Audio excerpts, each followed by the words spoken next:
Hi again.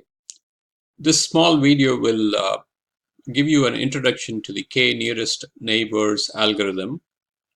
And this is one of the simplest machine learning algorithms available. It's very easy to understand. And it's usually used in a context where you have to perform some kind of classification. I want to remind you again about some technical terms. Classification and regression are two kinds of supervised learning techniques. So what do we mean by supervised learning? There is some kind of a dependent variable or a y variable associated with the classification problem. So let's take a look at a picture. Suppose you are a credit card company and you have information about customers. So these are people, and let's say right now you have information about a customer's income, which is plotted on the x-axis, and the customer's age, which is plotted on the y-axis. So this customer, this particular customer has an income equal to this and an age equal to that. And you can see that the company has provided a class label for each customer. The yellow circles represent customers that are good credit risk, and the red triangles represent customers that are poor credit risk, based on the credit card company's experience. So how do we use this? So what is the credit card company interested in doing? So it's interested in performing a classification. Let's say a new applicant, files an application for a credit card, and the company wants to judge whether the new applicant is a good credit risk or a bad credit risk. So we call this a class label. The class label for the yellow circles is a good credit risk, and the class label for the red triangles is a bad credit risk. So you want to figure out the class label for a new customer who presents their income and age. And so let's assume that the new customer looks like so. The new customer, this is the black square or rectangle, is a new applicant, and they tell you on their application that they have an income like so, and they have an age like so. And so what is the k? And so let's look at an illustration of the k nearest neighbors. We're going to pick k equal to 3 just to make the discussion specific. So what the algorithm will do intuitively is try to find the 3 closest credit card customers that are already on the books, that are already in the database. And so if you look at this picture, in this case, it's a no-brainer. The 3 closest customers happen to be these: circle 1, circle 2, circle 3. They're all very good credit risks. And so the company will treat the application, this person, as a good credit risk, because the k nearest neighbors for k equal to 3 kind of tells the company that this person will be a good credit risk. But unfortunately, life is not always so clear-cut, and you may get an application somewhat like this. So let's say you have a customer who applies who's got this income and this age.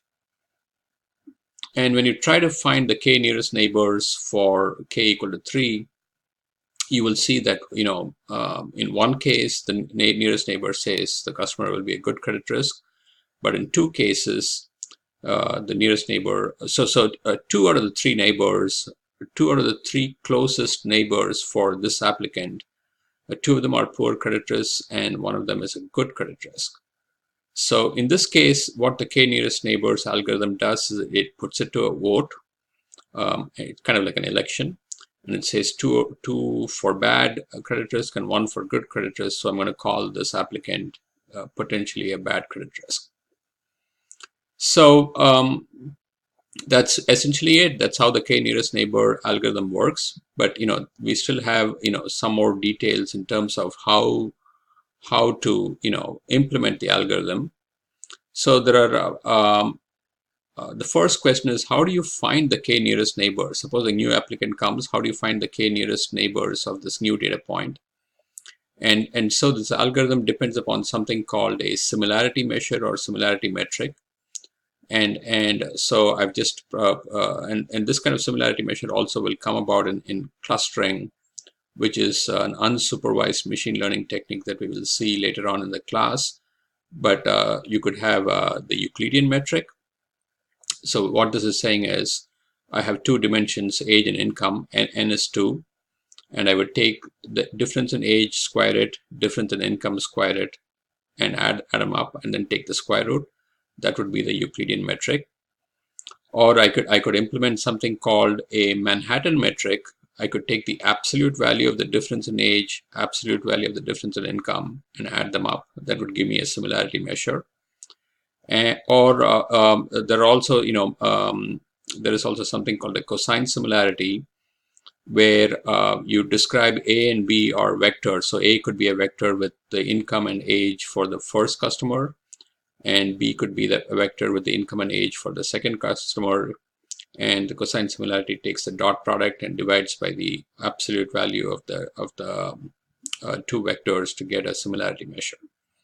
There are actually many more similarity measures, but these three I would say are maybe among the more popular.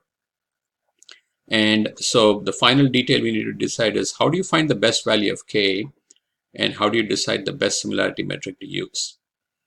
And so I want to remind you again about the machine learning process. Suppose you have a bunch of data available, with the credit card company. I would first divide the data set into something called a training set and a holdout set called a test set. I'm sorry, divide the data set into training set and test set. And on the training set, try various values for the number of neighbors to use, and various similarity measures like the Euclidean metric, the Manhattan metric, or the cosine similarity. And then test the performance of each K and metric combination on the test data set, and you would eventually pick or converge to the best value of K and similarity metric for the particular machine learning application that you're dealing with. So that's the overall process. But again, we looked at something called the K nearest neighbors algorithm in this lecture, and it's a technique for classification. K nearest neighbors is a technique for classification, and the K nearest neighbors algorithms was what was covered in this particular lecture. That's it. See you in a future lecture soon.